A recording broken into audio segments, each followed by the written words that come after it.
Hello dears, welcome to life motive. ഞാനിന്ന് വന്നിട്ടുള്ളത് പുതിയൊരു ടോപ്പിക്കുമായിട്ടാണ്. അവഗണനയെ എങ്ങനെ നേരിടാം. ഒരു മനുഷ്യൻ്റെ ഏറ്റവും വലിയ ശക്തി എന്ന് പറയുന്നത് ആത്മാഭിമാനമാണ്. ചാണക്യൻ്റെ വാക്കുകളാണിവ. ഒരു വ്യക്തിയെ വിലയിരുത്തുന്നതിന് മുമ്പ് അവൻ്റെ ചിന്തകളെയും പ്രവൃത്തികളെയും നിരീക്ഷിക്കണം. നാം മറ്റുള്ളവരെ നിരീക്ഷിക്കാതെ നമ്മളെ തന്നെ നിരീക്ഷിക്കണം. നാം മറ്റുള്ളവരുടെ അംഗീകാരത്തിനായി കാത്തു നിൽക്കാതെ സ്വയം വിലയിരുത്തുക. നമ്മുടെ ഉള്ളിലെ കഴിവിനെ കണ്ടെത്താം. നമുക്ക് നേടാനുള്ള ലക്ഷ്യത്തിൽ നമുക്ക് ശ്രദ്ധ കേന്ദ്രീകരിക്കാം. നമ്മുടെ ലക്ഷ്യം എന്താണെന്ന് വ്യക്തമായ ധാരണയുണ്ടെങ്കിൽ അതിനുവേണ്ടി മാത്രം നമുക്ക് പരിശ്രമിക്കാം. ഒരാളുടെ അവഗണനയെപ്പറ്റി ചിന്തിച്ച് നമ്മുടെ സമയം പാഴാക്കേണ്ടതില്ല. ലക്ഷ്യത്തിൽ എത്തിച്ചേരാനുള്ള വഴികൾ നോക്കാം. നാം ഒരു ഗോൾ അച്ചീവ് ചെയ്യാൻ ഒരുങ്ങുമ്പോൾ ഒരുപാട് സ്റ്റെപ്പുകൾ കയറി വേണം നമുക്ക് മുകളിലെത്താൻ. അപ്പോൾ ഓരോ സ്റ്റെപ്പും നോക്കി നിൽക്കാതെ മുകളിലെത്തുക എന്നതായിരിക്കണം നമ്മുടെ ഒരു ഗോൾ എന്ന് പറയുന്നത്.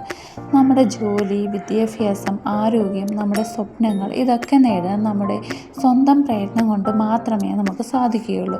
അവഗണനയിൽ നിന്ന് പുറത്തു വരാൻ നാം സ്വയം പ്രകാശിക്കുക.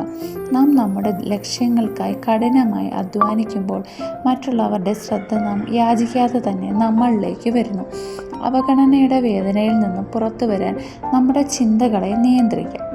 നമ്മുടെ മനസ്സിൽ ഒരുപാട് നെഗറ്റീവ് ചിന്തകൾ വരുന്നു. അവയൊക്കെ ഒരു പേപ്പറിൽ എഴുതിയ ശേഷം നമുക്ക് അത് നശിപ്പിച്ച് കളയാവുന്നതാണ്.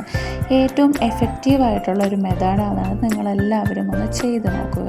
നമ്മളെ അവഗണിക്കുന്നവരെ വിട്ട് നമ്മളെ പരിഗണിക്കുന്നവരുമായി കൂടുതൽ സമയം ചെലവഴിക്കുക. വലിയ വലിയ ലക്ഷ്യങ്ങൾ നേടുന്നതിന് ക്ഷമ അത്യാവശ്യമാണ്. അതിന് സ്ഥിരമായ പരിശ്രമവും നമുക്ക് വേണം. ഓരോ ദിവസവും ലക്ഷ്യത്തിലെത്താനായി പരിശ്രമിച്ചു കൊണ്ടേയിരിക്കുക. അപ്പോൾ വിജയം നമ്മുടെ അരികിലെത്തുക തന്നെ ചെയ്യും. നാം പ്രതീക്ഷിച്ച സമയത്ത് ലക്ഷ്യങ്ങൾ നേടാനായില്ലെങ്കിലും വിഷമിക്കാതെ മുന്നോട്ടേക്ക് തന്നെ പോവുക. പരാജയത്തിൽ നിന്നും പുതിയ പാഠങ്ങൾ ഉൾക്കൊള്ളാൻ സാധിക്കും. ക്ഷമയോടെ കാത്തിരിക്കുക.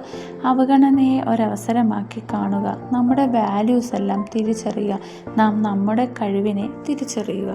അപ്പോൾ ഇതുപോലുള്ള ഒരുപാട് കാര്യങ്ങൾ നമ്മൾ ശ്രദ്ധിക്കുകയാണെങ്കിൽ നമുക്ക് ഒരാൾ നമ്മളെ അവഗണിക്കുന്നതിൽ നിന്ന് നമുക്ക് രക്ഷ നേടാൻ സാധിക്കും. വീഡിയോ ഇത്രയേ ഉള്ളൂ. എല്ലാവർക്കും ഈ ഒരു കണ്ടന്റ് ഇഷ്ടമായെന്ന് കരുതുന്നു. അപ്പോൾ എല്ലാവർക്കും താങ്ക് യു ഫോർ വാച്ചിങ്.